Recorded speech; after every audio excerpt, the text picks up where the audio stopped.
I'll start my debate in 3, 2, 1.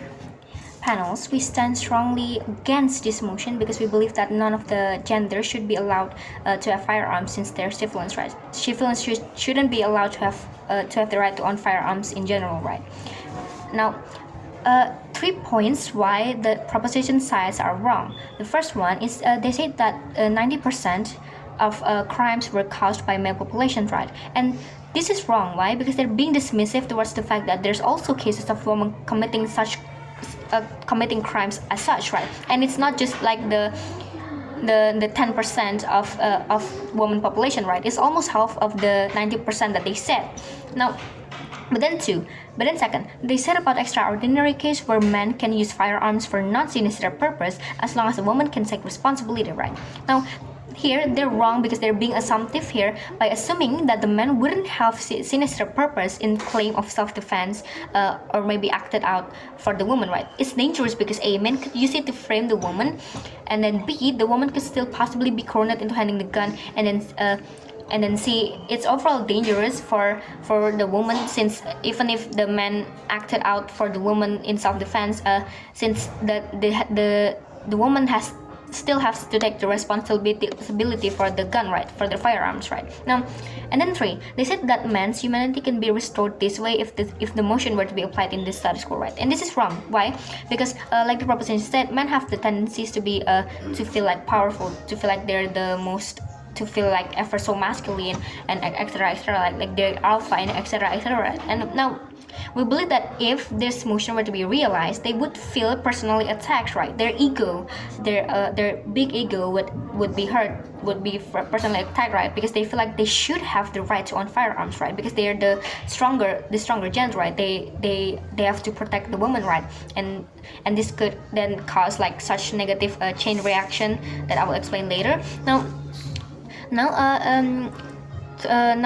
2 points of reframe on our side is that the first one, this debate. This debate is a policy actor debate in which our side of burden is to prove that why in general A, civilians shouldn't be allowed to own firearms without strict procedures, and then B, why allowing only women to own firearms could cause more harm to women, and that I will explain later in my arguments. And then their side needs to justify why women should be allowed to own firearms for A, self-defense, and then B, for having the upper hand in dire situation, and etc, right?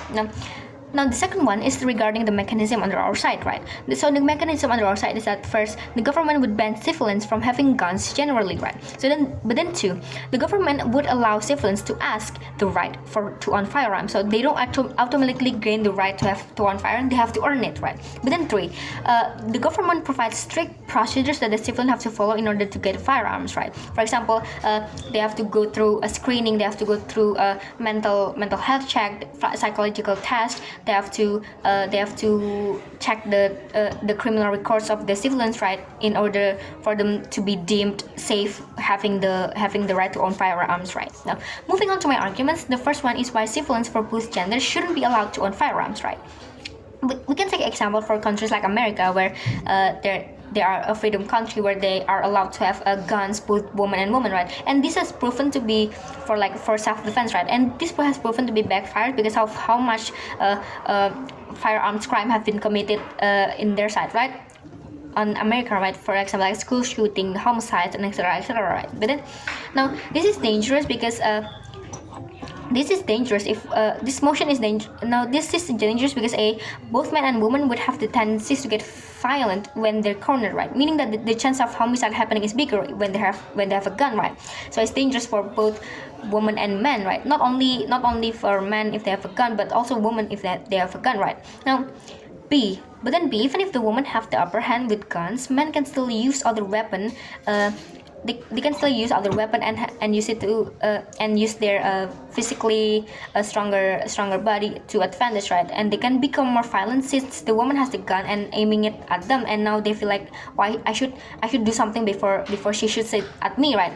And they will endanger the woman, right? Now Now, why is this significant, jury? This is significant because it could decrease, not allowing civilians to generally have firearms could then decrease the possibility of firearms crime being committed. But then B, women wouldn't feel like a target or someone that the man or the other woman need to watch out for. Like, but then C, civilians wouldn't have the tendency to act out on both genders since they don't have none of them has the upper hand in this case, right?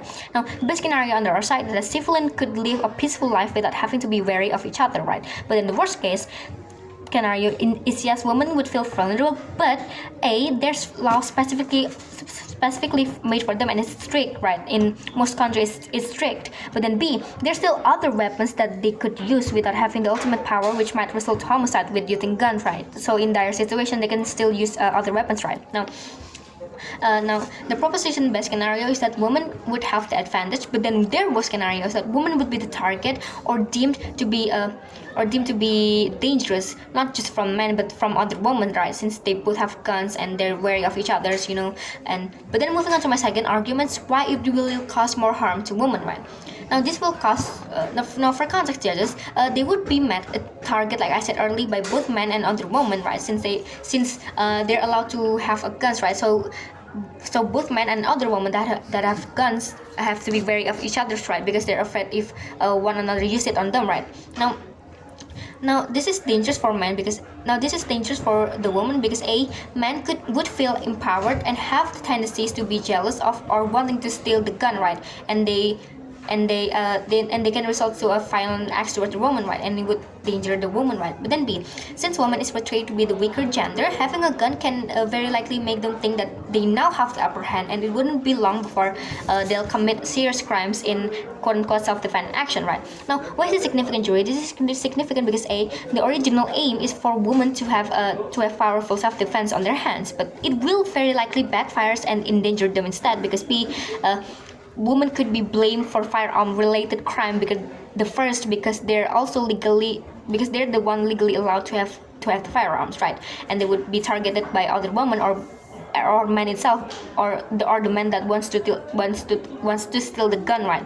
But then safety and the judges, the opposition might say that regretting this motion would make women vulnerable. Now this is wrong because there's strict law protecting them, right, already.